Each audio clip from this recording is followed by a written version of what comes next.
Conductor में से अगर करंट तो मैग्नेटिज्म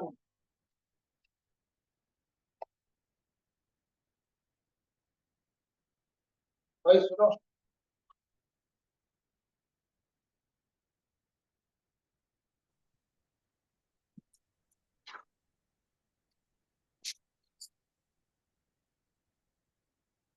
कंडक्टर में करंट करंट का गुना अपने आप की बात पर रहता है कि चार्ज मूविंग पॉजिटिव हो नेगेटिव करंट जब हो जब पॉजिटिव जब हम बोले करंट ऐसा करंट प्रोड्यूस मतलब हम कहना चाह रहे हैं करंट ये कंडक्टर है ये करंट मूव करता है करंट वाई से लिखता है और ये पॉजिटिव चार्ज का मूवमेंट है और इलेक्ट्रॉन के अपोजिट में इलेक्ट्रॉनिक करंट। और अगर मैं कह रहा हूँ वेट अगर मैं कह रहा हूँ करंट नीचे जा रहा है कोई मत बात करो अगर मैं कह रहा हूँ करंट नीचे जा रहा है आई यानी पॉजिटिव चार्ज नीचे जा रहा है और इलेक्ट्रॉनिक करंट मैं इलेक्ट्रॉनिक करंट और ये तो आगे कंडक्शन करंट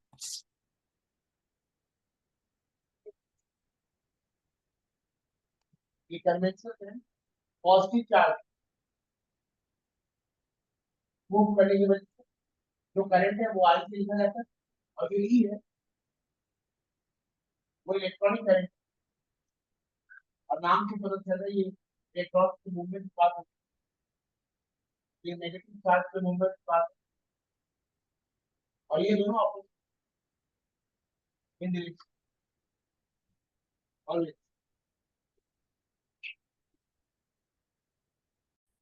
अब आ रही है आवाज? हाँ सर। हाँ इतने देर से मैसेज नहीं करूंगा आवाज।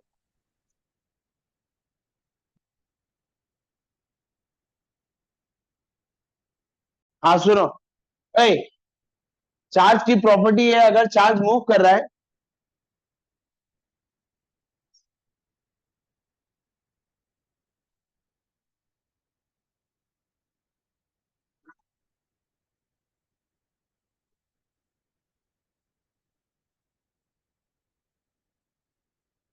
ये चार्ज की प्रॉपर्टी है चार्ज की प्रॉपर्टी में आता है कि अगर चार्ज मूव कर रहा है तो उसमें मैग्नेटिज्म होगा। चार्ज अगर मूव कर रहा है उसमें मैग्नेटिज्म होगा। अच्छा अब एग्जिस्टिंग मैग्नेटिक फील्ड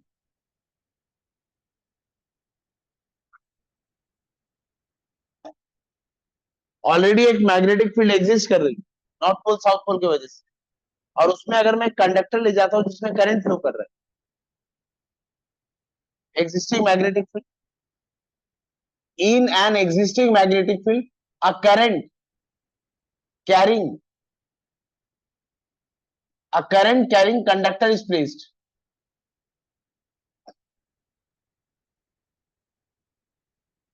शर्लिन हुआ क्या? तुम आ जाओ तुम इनोसेंट सुनो एक एग्जिस्टिंग मैग्नेटिक फील्ड है उसमें मैंने कंडक्टर रखा है जिसमें से करंट फ्लो कर रहा है। सारे वर्ड्स इंपॉर्टेंट है सिर्फ कंडक्टर होने से भी नहीं होगा उसमें करंट फ्लो करना चाहिए और एक ऑलरेडी एग्जिस्टिंग मैग्नेटिक फील्ड होनी चाहिए। अब अगर किसी कंडक्टर में से करंट फ्लो कर रहा है तो उसमें भी मैग्नेटिज्म होगा मतलब ऑलरेडी एक मैग्नेटिज्म है और उसमें कंडक्टर रखा है मैंने उस कंडक्टर में से करंट फ्लो कर रहा है उस कंडक्टर की भी मैग्नेटिज्म ऑलरेडी एक मैग्नेटिज्म है उसमें मैंने कंडक्टर रखा है जिस कंडक्टर में से करंट फ्लो कर रहा है उसका भी एक मैग्नेटिज्म है और दो मैग्नेटिज्म जब आपस में इंटरेक्ट करते हैं तो फोर्स जनरेट होगा। दो मैग्नेटिज्म जब आपस में इंटरेक्ट करते हैं तो उसमें फोर्स जनरेट होगा और वो फोर्स किसमें लगेगा? Conductor carrying current in an existing magnetic field a conductor carrying current is placed the conductor carrying current experience the force. दोबारा बोल रहा हूँ, एक एग्जिस्टिंग मैग्नेटिक फील्ड है, एक एग्जिस्टिंग, उसमें मैंने कंडक्टर रखा है जिसमें करंट फ्लो कर रहा है। जिस कंडक्टर में से करंट फ्लो करता है उसके आसपास मैग्नेटिज्म हो जाता है, ऑलरेडी एक मैग्नेटिक फील्ड है, और क्योंकि कंडक्टर में से करंट फ्लो कर रहा है तो कंडक्टर का भी एक मैग्नेटिक फील्ड, दो मैग्नेटिक फील्ड अगर आपस में इंटरेक्ट करते हैं तो एक फोर्स जनरेट होता है, और वो फोर्स किसको झेलना पड़ता है? कंडक्टर कैरी करे, कंडक्टर कैरिंग करे, एक ही बात है, कंडक्टर कैरिंग करंट और करंट कैरिंग कंडक्टर। क्या लिखेंगे हो भाई साहब, क्या लिखेंगे? existing magnetic conductor carrying current is placed, the conductor carrying current experiences a force, the current carrying conductor, बातें नहीं आपस में, the conductor carrying current,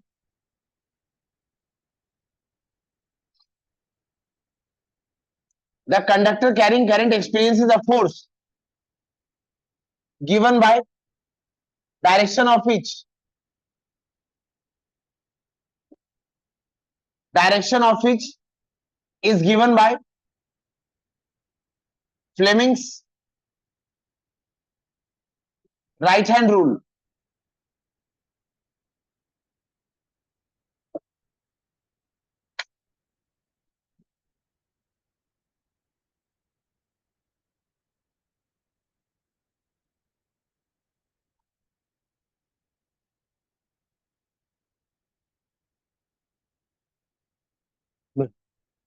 magnetic radiative alpha beta का नहीं, अल्फा बीटा का डिफ्लेक्शन का, अरे सुन तो क्वेश्चन।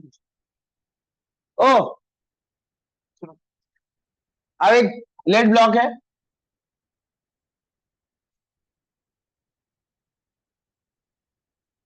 एक लेड ब्लॉक है, उसमें एक रेडियो एक्टिव सोर्स रखा हुआ है,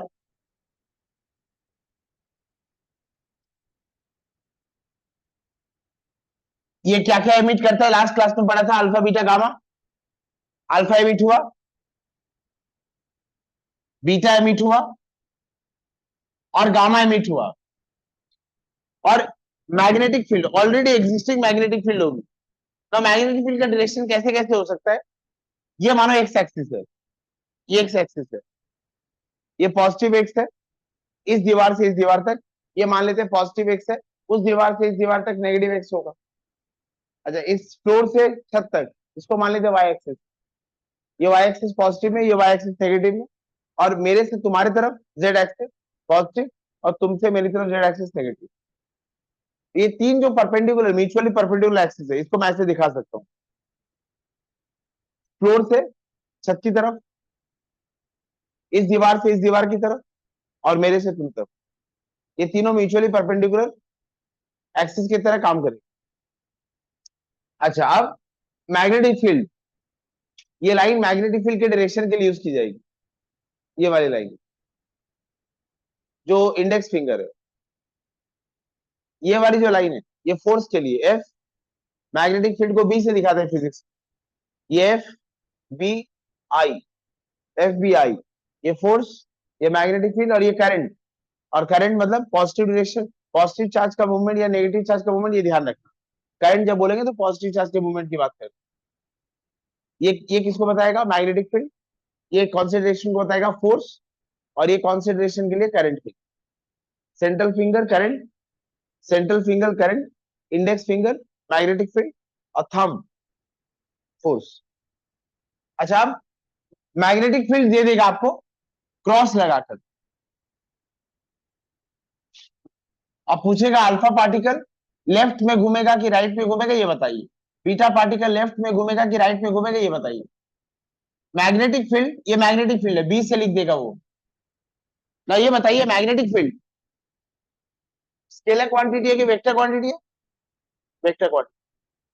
मैग्नेटिक फील्ड का डायरेक्शन होता है, मैग्नेटिक फील्ड ये वेक्टर क्वांटिटी है। मैग्नेटिक फील्ड का अगर मैग्नीट्यूड पता कर, इसका मैग्नीट्यूड कितना है, कितना चार्ज मूव कर रहा है वो, किस वेलोसिटी से मूव कर रहा है वो,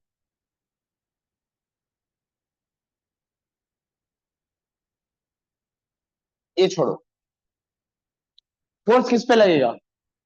एक ऑलरेडी एग्जिस्टिंग मैग्नेटिक फील्ड है, ये चार्ज मूव कर रहा है, पॉजिटिव चार्ज यानी करंट, और नेगेटिव चार्ज ऊपर की तरफ जा रहा है, तो करंट किधर जा रहा है? नीचे की तरफ। अल्फा पार्टिकल ऊपर की तरफ जा रहा है, मतलब करंट किधर जा रहा है? ऊपर की तरफ। अल्फा पार्टिकल पॉजिटिव चार्ज है, पॉजिटिव चार्ज इस तरफ मूव करता है, उस तरफ हम क्या कहते हैं? करंट। बीटा पार्टिकल भी कहाँ मूव कर रहा है? ऊपर की तरफ। बीटा पार्टिकल का चार्ज क्या है? नेगेटिव। तो करंट का चार्ज क्या माने? करंट का डायरेक्शन क्या मानेंगे? नीचे। अच्छा, और गामा का कोई चार्ज नहीं है, तो गामा के लिए लिखो। अब मुझे एक बात बताइए, मैग्नेटिक फील्ड वेक्टर क्वांटिटी है, तो उसका डायरेक्शन होगा, एक एरो अगर आपकी तरफ आती है तो आपको एरो का टिप, बस एक पॉइंट दिखेगा।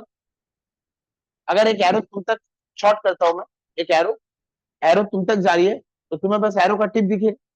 लेकिन एक एरो तुम मेरे पास शॉर्ट करते हो, तो तुम्हें एरो का क्रॉस दिखेगा। अब अगर यहाँ मैग्नेटिक फील्ड क्रॉस से दिखाया गया है, तो मैग्नेटिक फील्ड पेपर से तुम्हारी तरफ आ रही है या तुमसे पेपर की तरफ जा रही है? आपसे पेपर की तरफ जा रही है। तो अब आप डायरेक्शन बताइए। मैग्नेटिक फील्ड पेपर के अंदर है, और अल्फा पार्टिकल किधर है? अल्फा पार्टिकल किधर है? ऊपर की तरफ। ये अल्फा पार्टिकल ऊपर की तरफ जा रहा है ना, अल्फा पार्टिकल यानी पॉजिटिव, यानी करंट ऊपर की तरफ जा रहा है। मैग्नेटिक फील्ड इधर है, करंट ऊपर की तरफ है। ये किधर, ये क्या बता रहे हैं? फोर्स। अल्फा पार्टिकल किधर मुड़ेगा? अल्फा पार्टिकल किधर मुड़ेगा? इस साइड में। और बीटा के लिए अगर करेंगे, बीटा किधर जा रहा है? ऊपर की तरफ। तो करंट किधर जा रहा है? नीचे की तरफ। ये करंट बता रहा है। मैग्नेटिक फील्ड किधर है? पेपर के अंदर की तरफ। ये समझे क्या? मैग्नेटिक फील्ड किधर है? पेपर के, तुम्हें क्रॉस दिख रहा है, एक एरो का क्रॉस दिख रहा है, यानी मैग्नेटिक फील्ड तुमसे दूर है ना। मैग्नेटिक फील्ड का फिंगर्स खोलो तीनों। मैग्नेटिक फील्ड किधर है? हाँ, पेपर के अंदर की तरफ। करंट किधर है? Alpha particle positive charge. Current किधर है? करंट किधर है? अल्फा की बात करोगे अगर, अच्छा ये सब भी छोड़ दो, ये हाथ बेटा दो, सिर्फ लिखने के लिए लिख देना फ्लेमिंग्स। नहीं नहीं, सिर्फ फ्लेमिंग्स राइट हैंड नहीं लिखना, वो बाद में बात है। हाथ खोला ऐसे, नहीं सीधा पाम, ये हैक है बस और कुछ। अच्छा, ये पॉजिटिव चार्ज जब होगा तो राइट हैंड उठाना, और नेगेटिव चार्ज होगा तो लेफ्ट हैंड उठाना। ध्यान में रखने वाली बात है, थोड़ा कंफ्यूजिंग होता है ये सब। और ये जो है, ये मैग्नेटिक फील्ड को बता रहा है। ओए, ये जो है ये मैग्नेटिक फील्ड को बता रहा है। हाँ, ये मैग्नेटिक फील्ड को बता रहा है, और ये जो है ये वेलोसिटी को बता रहा है। वेलोसिटी किस डायरेक्शन में? अल्फा और बीटा दोनों इधर जा रहे हैं ना, अल्फा और बीटा दोनों इधर जा रहे हैं ना। अच्छा, अब इसको ऐसे रखो, मैग्नेटिक फील्ड पेपर की तरफ जा रहा है, वेलोसिटी डायरेक्शन किधर है? ऊपर की तरफ। और ये भी देखो म्यूचुअली परपेंडिकुलर है। और ये म्यूचुअली परपेंडिकुलर की बात क्यों करते हैं हम, ये एक बार बता दे रहा हूँ।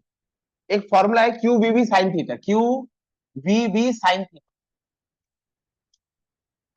Q V B sine theta. अब इसमें अगर मैं थीटा का वैल्यू 90 लेता हूँ, इसमें अगर मैं थीटा का वैल्यू 90 लेता हूँ, तो साइन 90 ये 1 हो जाएगा, साइन 90 1 हो जाएगा। तो जो फोर्स लगेगा ड्यू टू मैग्नेटिक फील्ड, वो मैक्सिमम लगेगा ना। तो मैक्सिमम फोर्स की बात कर रहे हैं, इसलिए सब कुछ परपेंडिकुलरली ले। ठीक। अच्छा, आप कौन से चार्ज के डिफ्लेक्शन का सोच रहे हैं, पॉजिटिव की नेगेटिव? पॉजिटिव। हाथ उठाइए, राइट हैंड उठा लीजिए, पाम को स्ट्रेच कर लीजिए। मैग्नेटिक फील्ड किधर है? पेपर की तरफ। इसको पेपर की तरफ कर दीजिए। वेलोसिटी का डायरेक्शन किधर है? ऊपर की तरफ। अच्छा, अब आपका थंब किधर पॉइंट कर रहा है? अब आपका थंब किधर पॉइंट कर रहा है? लेफ्ट की तरफ। अल्फा पार्टिकल को इधर मूव। लेकिन फ्लेमिंग राइट हैंड रूल से, फ्लेमिंग राइट हैंड रूल से ये इधर आ रहा था। अब उसका कारण क्या है? ये अल्फा पार्टिकल इधर मूव करेगा। और बीटा पार्टिकल के लिए अगर पता करना है, तो बीटा पार्टिकल यानी नेगेटिव हाथ उठाइए, मैग्नेटिक फील्ड किधर जा रहा है? इधर। वेलोसिटी का डायरेक्शन किधर है? ऊपर। बीटा पार्टिकल कहां मूव करेगा? इस डायरेक्शन। अच्छा, कौन किसमें डिफ्लेक्शन ज्यादा होता है, अल्फा और बीटा में? बीटा में डिफ्लेक्शन ज्यादा होता है हमेशा। नहीं बताया था कारण? स्पेसिफिक चार्ज ज्यादा, चार्ज बाय मास। अच्छा फिर बताता हूँ, बीटा किधर मुड़ेगा? इस तरफ। और यही क्वेश्चन अगर ऐसे आ जाता, ये एक रेडियोएक्टिव सोर्स है, अल्फा, बीटा और गामा, और अब की बार मैग्नेटिक फील्ड डॉट से दे देता,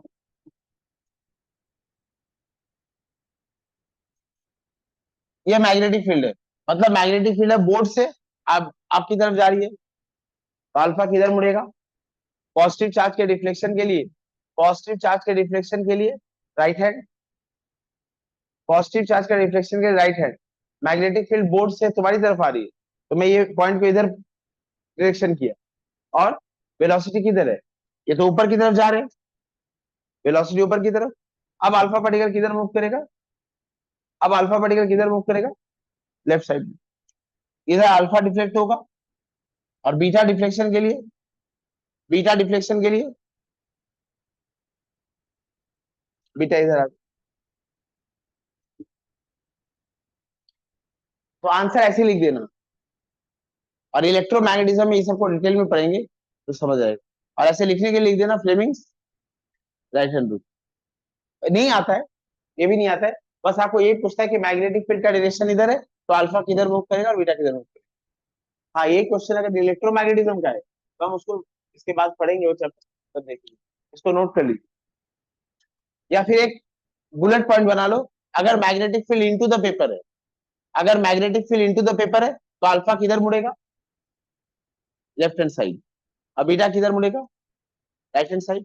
और अगर magnetic field out of the plane of paper है, इसको मैं लिख दे रहा हूं magnetic field into the plane of paper, magnetic field, magnetic field into the plane of paper, into the magnetic field into the plane of paper, और इसको लिख रहा हूं magnetic field, magnetic field out of plane of paper.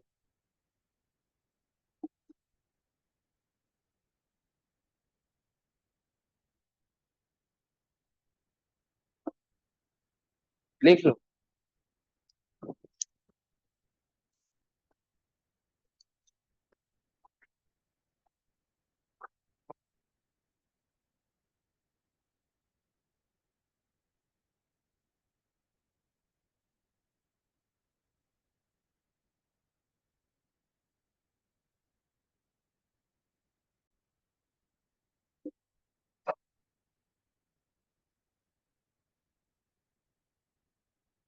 Those nucleus having atomic number less than 8 but having number of neutrons greater than protons, वो nucleus जिनका atomic number 82 से कम है, late से कम है, लेकिन वो न्यूक्लियस जिनमें न्यूट्रॉन्स का नंबर प्रोटॉन के नंबर से ज्यादा है, ऐसे न्यूक्लियस को कहते हैं radio isotope. Nucleus having atomic number less than 82 but have number of neutrons greater than number of protons shows or emits gamma radiation, shows or emits gamma radiation and are known as radioisotopes.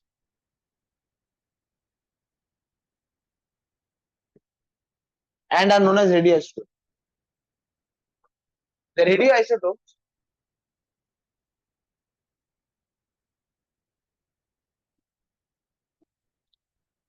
example potassium 1939, potassium का atomic number कितना है मिला? 19, less than 82 है, हाँ less than 82 है ना ये।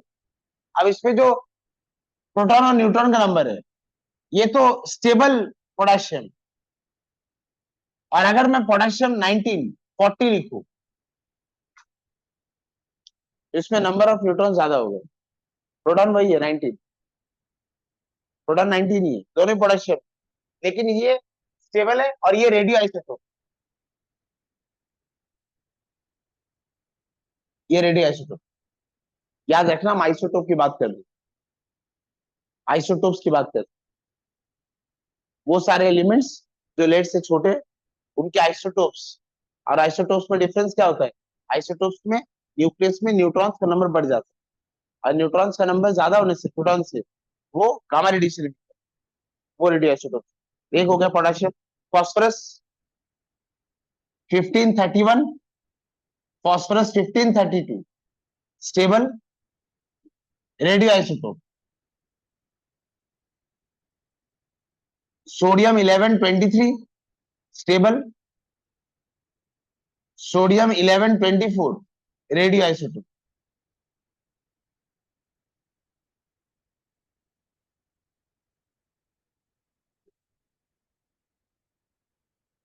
Radio isotope का यूज क्या है? रेडियो आइसोटोप्स आर एडमिनिस्टर्ड, इसको रखो वहां, रखना।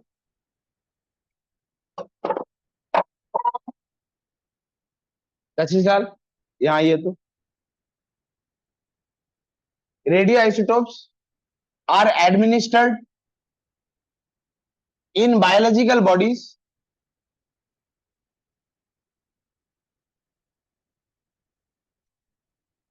सुबह सुबह सोना है तुमको क्लास में? हाँ तो दिख रहा है मुझे, तुमको क्या लगा पता नहीं चलेगा मुझे?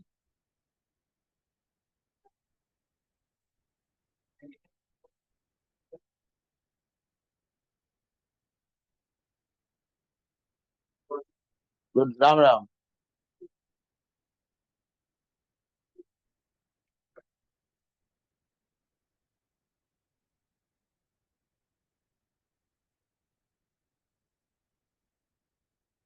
ए, रेडियो आइसोटोप, अब बॉडी में ब्लड सर्कुलेशन ठीक ठाक हो रहा है कि हम क्या करते हैं?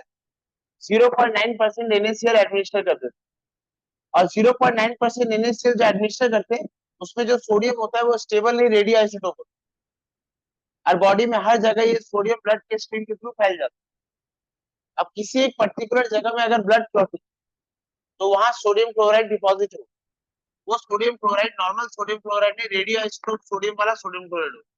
अब वहां से रेडिएशन आएंगे, मैं रेडिएशन को स्टडी करके पता कर लूंगा किसी रीजन में अगर ब्लड क्लॉट है तो पता लग जाए। अब थायराइड ग्लैंड ठीक से काम कर रहा है कि नहीं, तो उस थायराइड ग्लैंड को काम करने के लिए आयोडीन चाहिए। अब जो आयोडीन होगा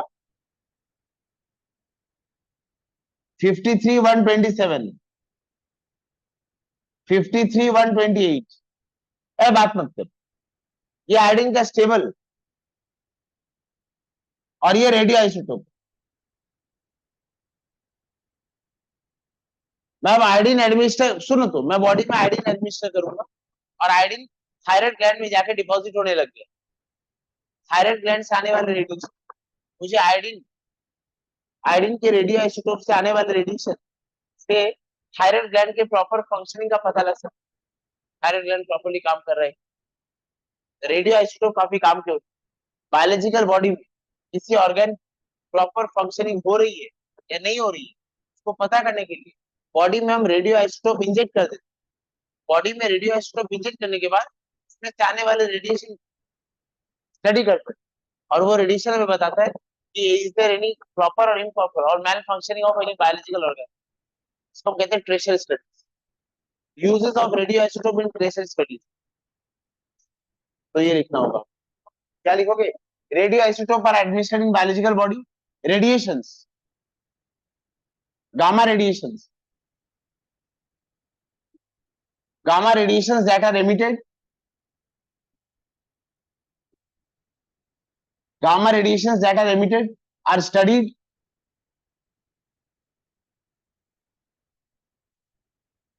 to know proper or malfunctioning,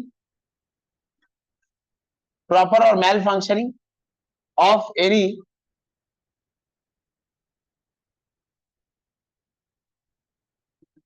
organs in the biological body, बात मत करो, in the biological body known as tracer study, known as tracer study. अब मानो आपने एक मैन्योर बनाया है, आपने एक मैन्योर बनाया प्लांट के लिए, मैंने बायोलॉजिकल बॉडी लिखा है, आपने अपने आप को सोच लिया, इतने सेल्फ ऑब्सेस्ड होते हैं। अच्छा, अब मैं बायोलॉजिकल बॉडी बोल रहा हूँ तो प्लांट भी हो सकता है। अब मैंने एक मैन्योर बनाया जिसमें नाइट्रोजन, फास्फोरस और पोटेशियम, एनपीके फर्टिलाइजर। अब वो एक पर्टिकुलर प्लांट के लिए क्या डायनामिक शो करता है, वो एनपीके लीफ के हर पार्ट, प्लांट के हर पार्ट ठीक ठाक पहुंच रहा है या नहीं, या उसमें कुछ मुझे मॉडिफाई या चेंज करने की जरूरत है। तो मैं क्या करूंगा, जो एनपीके फर्टिलाइजर मैंने बनाया है इसमें radio isotope.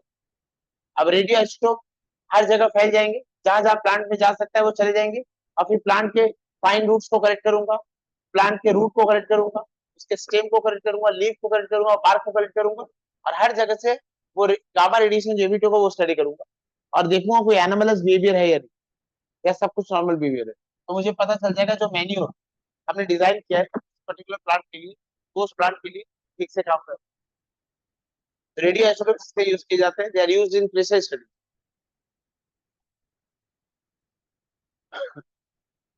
What are radioisotopes? Kashish, what are radioisotopes?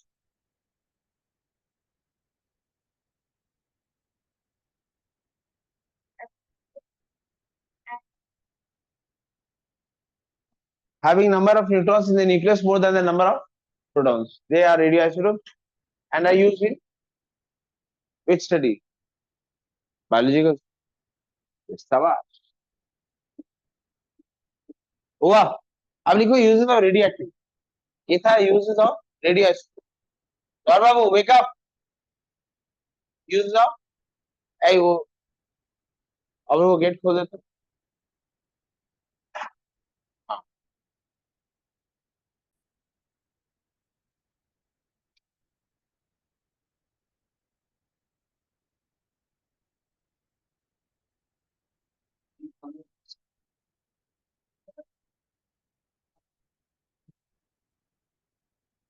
Scientific use, radio activity में एमिट होने वाला अल्फा पार्टिकल को यूज किया था हमने साइज ऑफ न्यूक्लियस पता करने के लिए, साइंटिफिक यूज। रेडियो एक्टिविटी से निकलने वाले अल्फा पार्टिकल्स को यूज किया था हमने for discovery of nucleus, Rutherford alpha रे, गोल्ड फॉर एक्सपेरिमेंट। तो ये साइंटिफिक स्टडी है ना, आपने एटम के न्यूक्लियस का पता किया, आगे भी आप वही करते हैं। Discovery of nucleus number 1, discovery of nucleus by alpha particles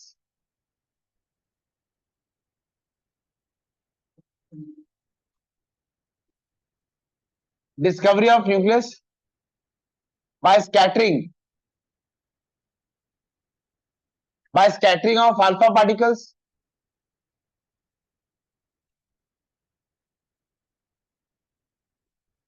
emitted in radioactivity.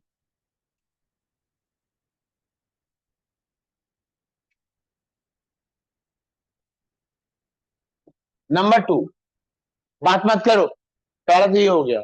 अच्छा, दूसरा, मानो आप कोई एक्सकवेशन करते हैं और एक्सकवेशन करके कोई एक सैंपल मिलता है, कोई एक एक्सकवेशन में कोई एक सैंपल मिलता है। अब उसका एक कोई आर्कियोलॉजिकल या साइंटिफिक, सुनोगे, ड्यूरिंग एक्सकवेशन कोई एक सैंपल मिलता है, कोई एक फॉसिल फ्यूल मिलता है जिसका कोई आर्कियोलॉजिकल या साइंटिफिक यूज हो सकता है, तो उसकी हम स्टडी करते हैं, वो कब फॉर्म हुआ होगा, कैसे एग्जिस्टेंस में आया होगा, ये सब हम कैसे करते हैं, by carbon dating, by carbon dating. और ये जो कार्बन डेटिंग उसमें कार्बन 14 होता है। तुम सुने में क्या कहा, during excavation certain substances that have archaeological or scientific use are studied. How they are studied? ये जो पुराने सैंपल्स होते हैं इनमें कार्बन 14 होता है, carbon 12 stable isotope, carbon 14 radio isotope, carbon 12 stable isotope है, carbon 14 radio isotope.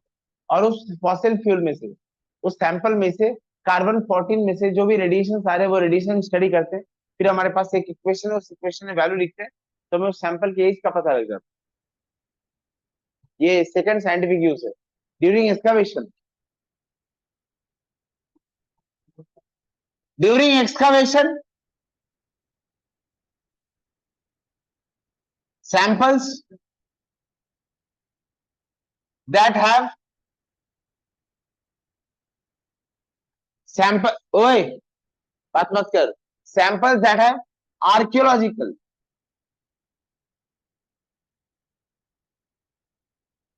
or scientific importance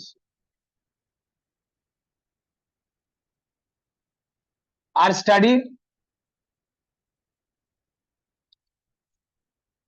by carbon dating, by carbon dating technique C14 number 3। फिर आपने एक फर्टिलाइजर बनाया और उस फर्टिलाइजर का इम्प्लीकेशन किस लेवल पे हो रहा है प्लांट्स में, उसका डिटर्मिनेशन भी आप कैसे करेंगे, by carbon, sorry by radioisotope. The dynamics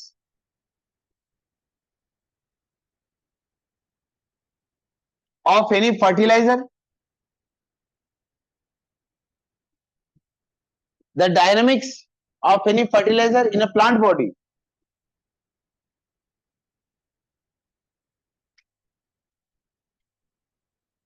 is also studied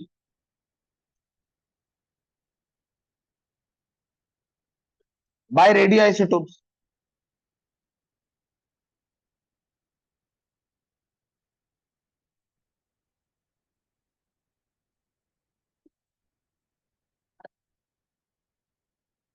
ये तो हो गए साइंटिफिक यूज है। ऑनलाइन तुम लोग को बोर्ड में लिखा हुआ दिख रहा है, समझ आ रहा है?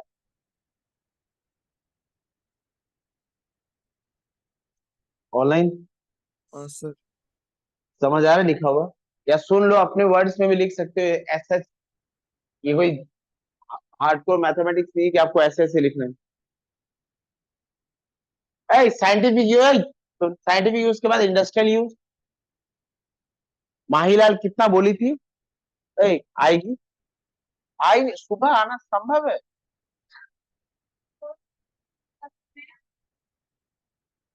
तुम आज नहीं उठाई थी ना उसको? बस नेक्स्ट दिन उसको रोस्ट किया जाएगा। इंडस्ट्रियल यूज नेक्स्ट दिन क्या, आज शाम को ही। आज का क्लास माहीलाल के नाम।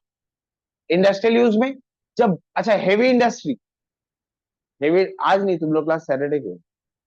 हेवी इंडस्ट्री मतलब समझिए आप, वो छोटी मोटी बॉल बेरिंग्स नहीं।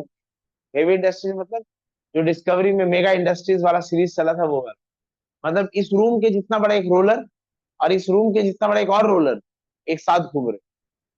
और जब इतने हेवी मशीनरी कांटेक्ट में आते हैं तो वहां चार्जेस जनरेट होते हैं और उन चार्जेस की वजह से फ्रिक्शन होता है। When moving parts of heavy machineries are in contact, charges are produced.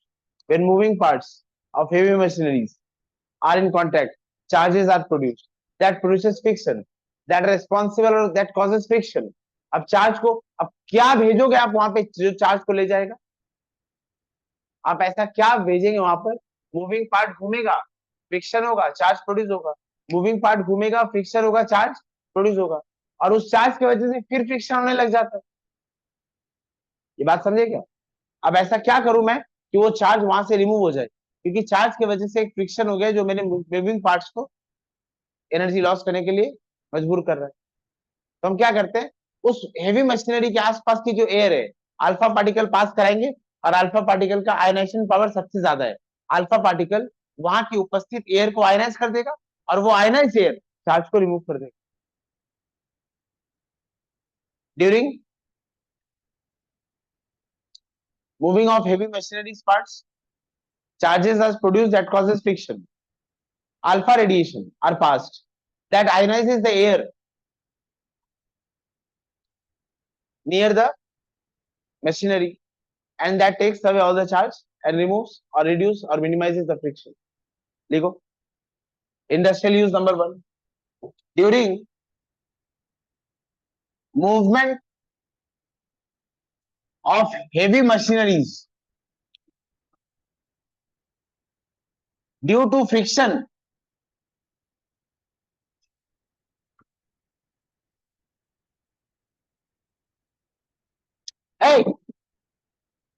Due to friction, charges are produced.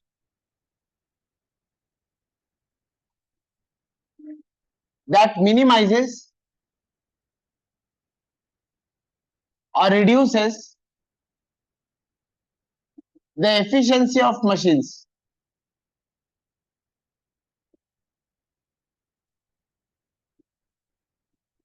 Alpha particles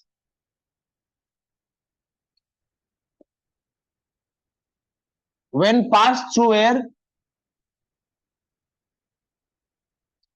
ionizes the surrounding air and takes away all the charge and takes away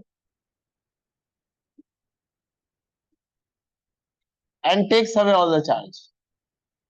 Number 2, a paper industry में कितने सारे thickness के paper बनाए जाते हैं, art paper, binding paper, cardboard paper, writing paper. अब ये सारे पेपर, अब आप ये सोचिए एक दो पेपर तो बनते नहीं, millions and billions of paper बनते. अगर एक पेपर की भी थिकनेस में कुछ कमी आ गई तो मैं सपोज आज मैं 20 लाख पेपर का प्रोडक्शन करूंगा तो नेट 20 लाख के प्रोडक्शन में कितना ज्यादा मास बढ़ जाएगा. जब अब मानो मेरी और फराज की मीटिंग में ये डिस्कशन हुआ कि सर मुझे 10 माइक्रोन का पेपर चाहिए, अगर 10.2 माइक्रोन का पेपर भी मैं उसको दे देता हूँ तो हर पेपर में 0.2 माइक्रोन और 20 लाख 25 लाख या 40 लाख पेपर की डिलीवरी में मुझे तो नुकसान हो जाएगा. अब पेपर की साइज, पेपर का जो थिकनेस होता है, अब इतने थिकनेस को कैसे मेजर करो. लाइट पास कराते तो लाइट भी हल्की फुल्की पास हो जाती है पेपर में. पेपर का थिकनेस मेजर करने के लिए हम beta particle use, alpha particle use, because alpha particle or beta particle they are stopped by gamma radiation passes through matter, लेकिन alpha particle and beta particle because they have mass they are stopped by matter. तो ये जो alpha particle और beta particle है इसको हम पास कराते हैं, इससे हम पेपर का थिकनेस पता कर लेते हैं. पेपर इंडस्ट्रीज में भी यूज होता है ये to determine the thickness of paper, desired thickness of paper. Radiations, alpha and beta radiations are used in paper industry.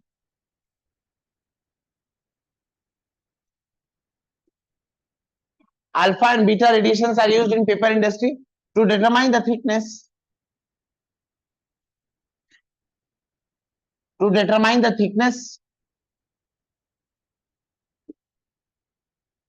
of papers. Number 3, industry का सबसे बड़ा use nuclear rods. Nuclear rods use करते हैं nuclear power plant में to harness enormous tremendous amount of nuclear rods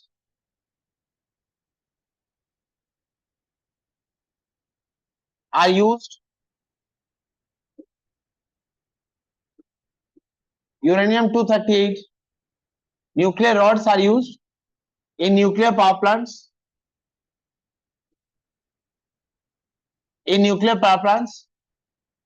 to produce tremendously high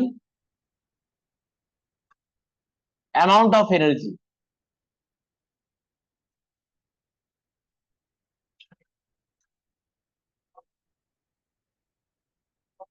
radio isotope से beta particle निकलते हैं और रेडियो एक्टिविटी से अल्फा बीटा गामा तीनों निकलते हैं. तीसरा use medical use.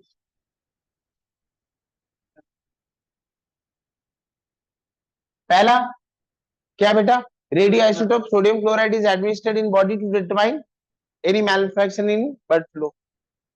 Radio isotope sodium chloride is administered in biological body to determine any malfunction in blood circulation. दूसरा, iodine is administered in biological body to determine any malfunction in thyroid gland. तीसरा,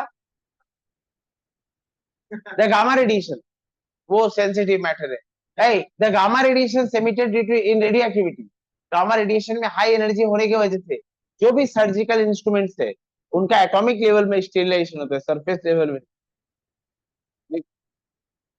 sterilisation मतलब killing of all every possible microorganism.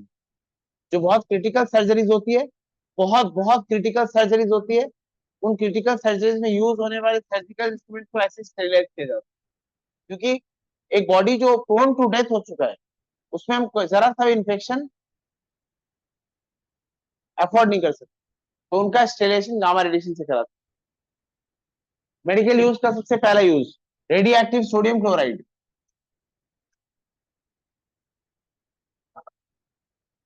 is administered in body to determine any malfunctioning of blood circulation.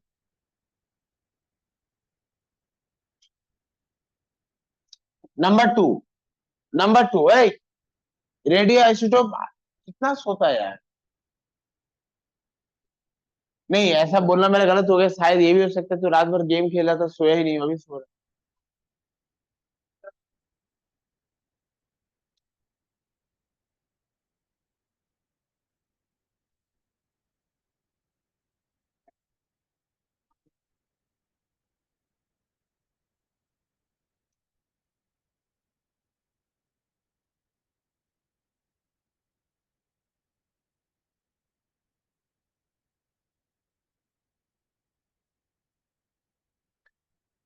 बातें नहीं आपस में, बातें नहीं। Radio isotope iodine is used to determine functioning. Radio isotope is used to determine functioning of thyroid gland. अच्छा, number three gamma radiations of radioactivity. Gamma radiations of radioactivity are used to sterilize surgical instruments.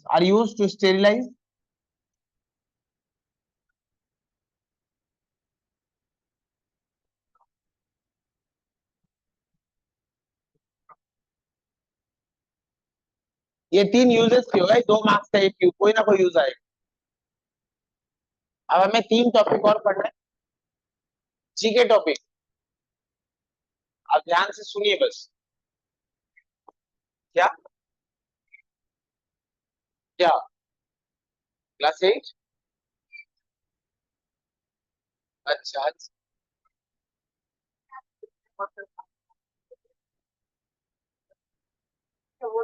विषय है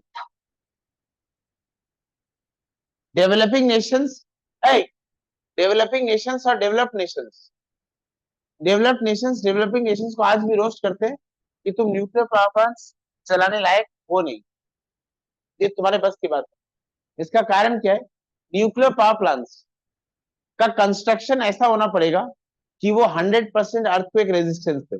आप बाद में ये नहीं बोल सकते कि हमने तो अच्छा बनाया था पर इतनी बड़ी त्रासदी, इतनी बड़ी आपदा आ जाएगी, इसको हम अंदाजा नहीं लगा पाए। क्योंकि अगर nuclear power plant fall out हुआ तो जेनरेशन उड़ जाएगा, सिविलाइजेशन खत्म हो सकता है। तो ये कोई नहीं है कि आप छोटी मोटी कोई गलती हो गई सहन हो जाएगी, 100 200 500 लोग मर गए, ठीक है माफी मांग लेंगे, पैसे दे देंगे, ऐसा नहीं है। तो सबसे पहला तो ड्यूरिंग, ये आप लिखिए, लिखिए कंस्ट्रक्शंस, लिख constructions, operations and disposal. Construction, operational and disposal concerns construction, operational, disposal concerns of nuclear power plants. Construction के वक्त कुछ कंसर्न है, ऑपरेशन के वक्त कुछ कंसर्न है और डिस्पोजल के वक्त भी कुछ कंसर्न। तीनों में अगर एक भी फॉल आउट हुआ तो भोपाल गैस ट्रेजेडी का आपको अभी तक हम भूले नहीं, चेरनोबिल डिजास्टर को भी नहीं भूले।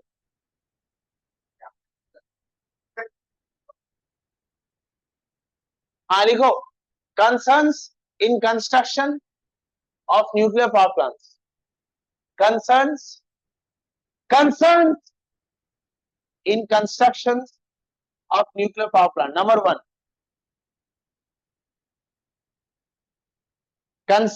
concerns in constructions of nuclear power plant. Number one, the entire power plant should be earthquake resistance completely. The entire power plant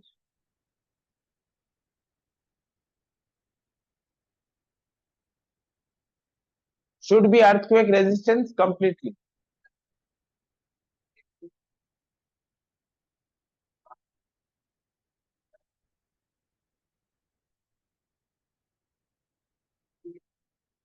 हाँ, तुम इलेक्ट्रिकल एनर्जी बना ली, उसके बाद तुम इलेक्ट्रिकल एनर्जी से किसी भी एनर्जी में चले। क्या बोला मैंने? The nuclear power plant should be earthquake resistance completely. Number two, the power plant should be airtight. The power plant should be airtight. Else, it will ionize. The power plant should be airtight. Else, it will ionize the surrounding air of power plant. Else, it will ionize the surrounding, the air surrounding the power plant. Else, it will ionize the air surrounding the power plant. Else, it will ionize the air surrounding the power plant. हाँ,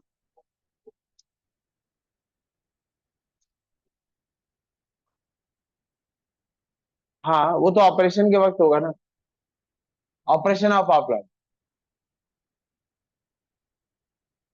कहीं लिखे? अच्छा, अब लिखो operational concern. Operational concern,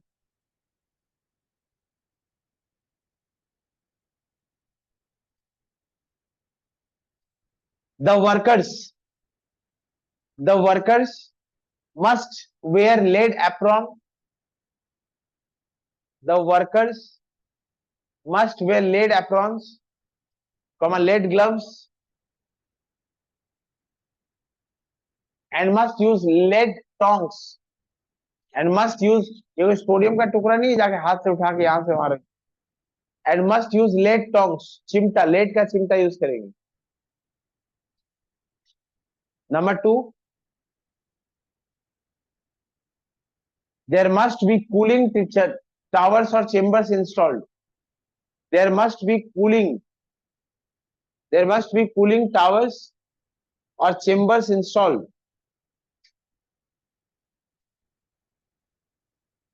in power plant.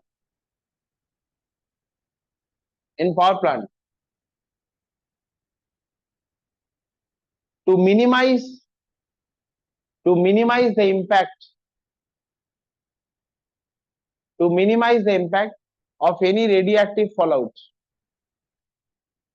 To minimize the impact of any radioactive fallout. ये हो गया during operations. Number three लिखो, fuel rods used in nuclear power plants. Disposal लिखो, disposal concern,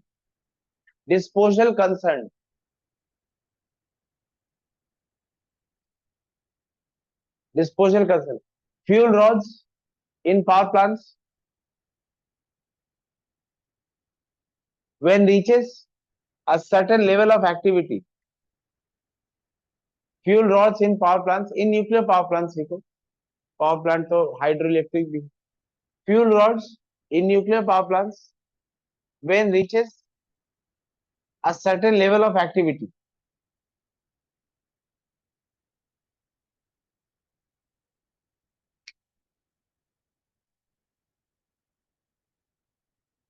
When reaches a certain level of activity are discarded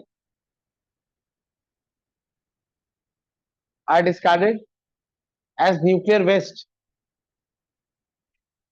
What are nuclear waste आएगा तो यही लिख देना, are discarded as nuclear waste, completely sealed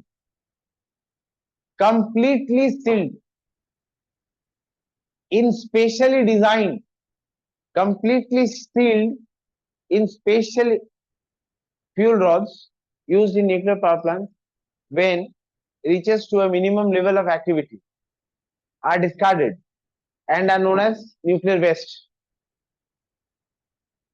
and disposed of in specially designed and disposed of in specially designed steel or lead tanks are in specially designed steel or lead tanks and dumped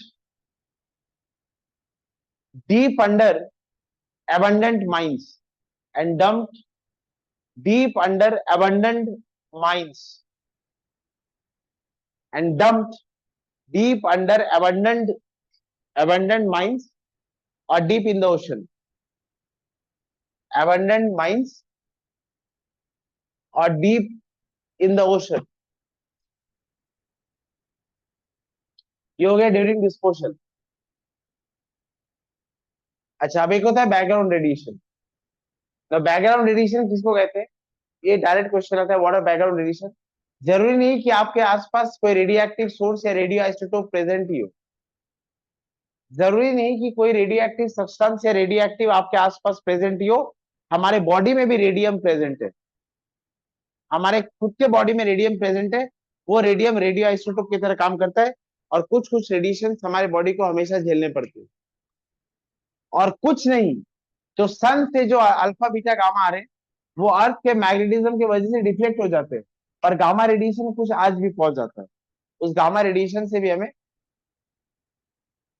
short term effects और long term effects दोनों होते हैं. देखो, background radiation even in the absence of potential radioactive substance, even in the absence of potential radioactive substance or radioisotope,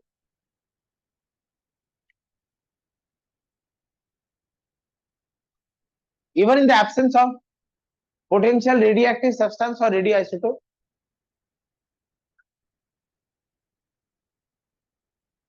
while human bodies are exposed to certain types of radiations always. Human bodies are exposed to certain radiation always. Human body is exposed to certain radiations always, such as gamma radiation from sun, such as gamma radiation from sun,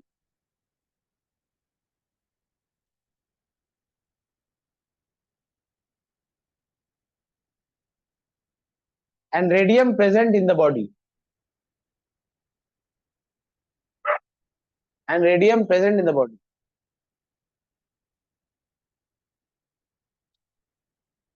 Such radiations to which we are exposed, such radiations to which we are exposed are known as background radiation. Such radiations to which we are exposed are known as background radiation.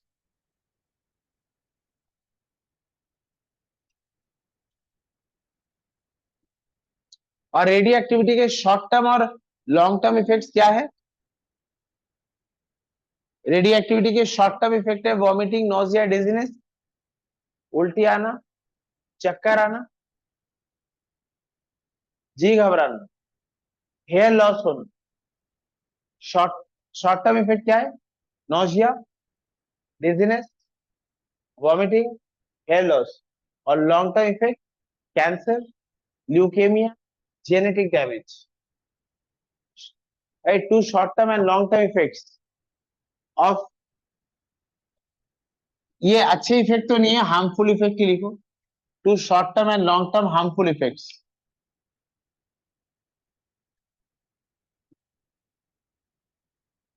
Short term harmful effects, long term harmful effects of radioactivity. Number one, nausea, headache,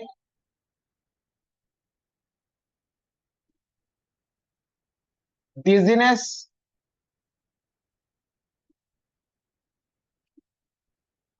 vomiting,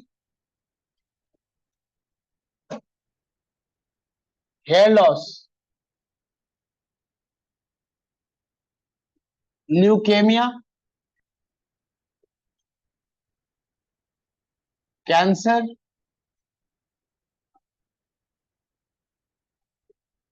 genetic damage.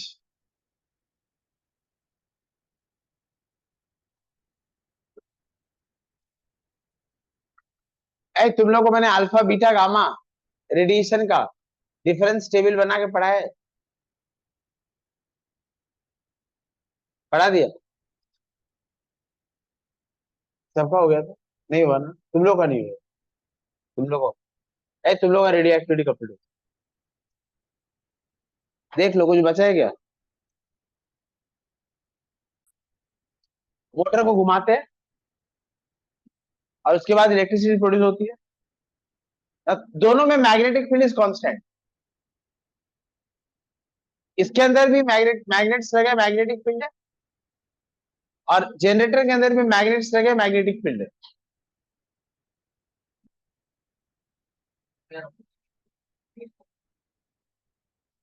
तो और क्या करते हैं हम? Energy तो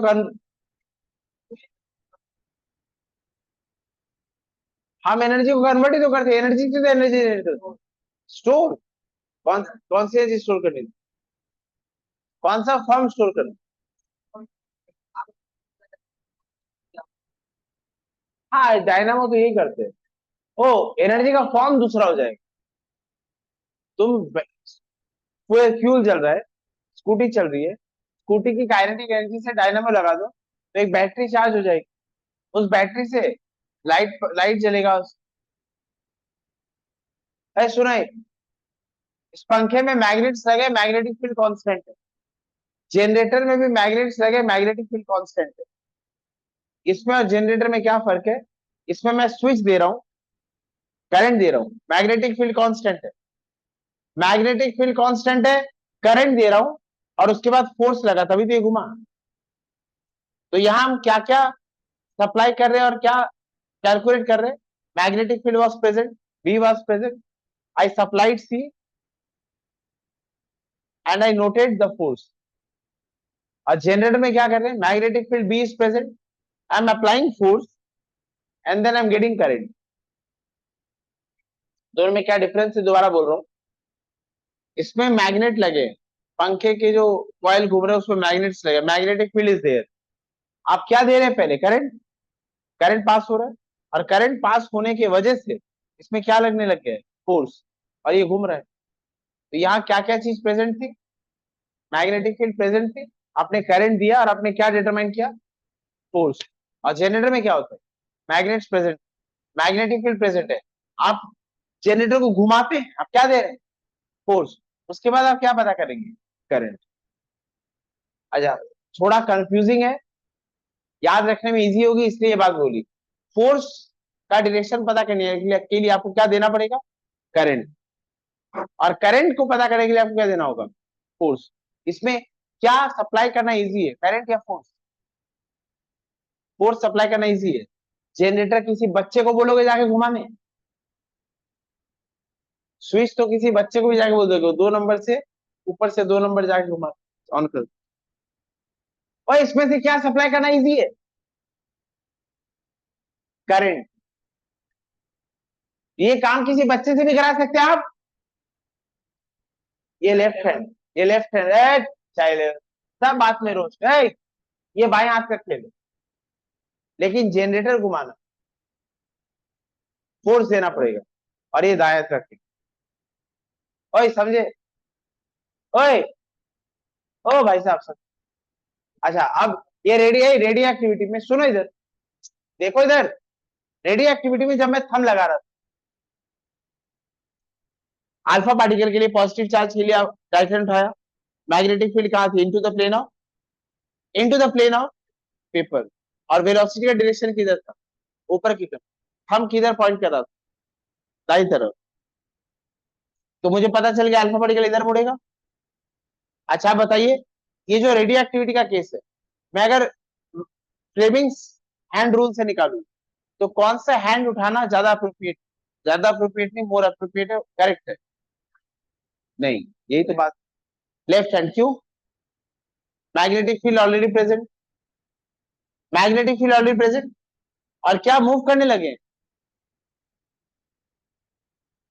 क्या move करने लगे? चार्ज, चार्ज मूव कर रहा है, नहीं करंट मूव कर रहा है। So current is there and you need to determine the value of force. Current है, आप क्या डिटरमाइन करेंगे? फोर्स। तो आपको कौन सा हैंड उठाना चाहिए? करंट है, फोर्स डिटरमाइन करना है, लेफ्ट हैंड। उसको चेंज करो, फ्लेमिंग्स राइट हैंड को चेंज करो, उसको लेफ्ट हैंड। और अगर राइट हैंड से निकाल रहे हो तो जो आंसर आएगा उसको उल्टा कर देना। नहीं सर, राइट हैंड से निकाल रही हो, हमें आदत है राइट हैंड उठाने की बार बार, राइट हैंड से अगर निकाल तो जो आंसर आएगा उसको उल्टा करेंगे। और अगर सीधा आंसर चाहिए तो we reverse the direction of Fleming right hand rule और we use Fleming left hand. अच्छा, अल्फा पार्टिकल कहां उड़ा था? इधर। अरे ओए, अल्फा पार्टिकल कहां उड़ा था? ओ दौर बाबू, यहाँ पर। अब कौन सा, अब क्या है? करंट है, मैग्नेटिक फील्ड है, मैग्नेटिक फील्ड किधर थी? Into the paper. अब पॉजिटिव चार्ज मूव क्या करता है? ऊपर। पॉजिटिव चार्ज के लिए हम क्या यूज करते हैं? करंट। ये सेंट्रल फिंगर क्या बताता है? करंट। अब इसको आप ऐसे मोड़, और ये किधर पॉइंट कर रहा है? तो अल्फा पार्टिकल इधर मुड़ गया। अच्छा आप बताइए, बीटा पार्टिकल कहाँ मूव कर रहा था? ऊपर की तरफ। बीटा पार्टिकल है नेगेटिव चार्ज, और ये नेगेटिव चार्ज के लिए नहीं है, करंट के लिए। अगर बीटा पार्टिकल नेगेटिव चार्ज है और वो ऊपर मूव कर रहे हैं तो करंट कहाँ मूव कर रहा है? नीचे। तो ये है मैग्नेटिक फील्ड का डायरेक्शन, करंट नीचे की तरफ, और थंब किधर पॉइंट कर रहे थे? तो बीटा पार्टिकल किधर मुड़ेगा? इधर। अब इतना सब कुछ याद रखना मुश्किल होता है, तो आप भाई ये वाला जो काम है बस ये कर, इसे इजीली आ जाता है।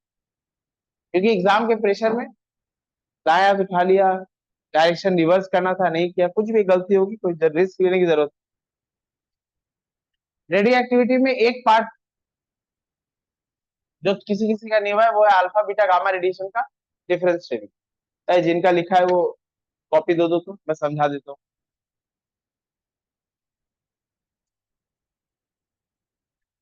हाँ दे दो। Sir anti neutrino. Anti neutrino आज नहीं करेंगे, आज क्लास, मेरा सिलेबस खत्म हो गया, इसके बाद वाले क्लास करूँ।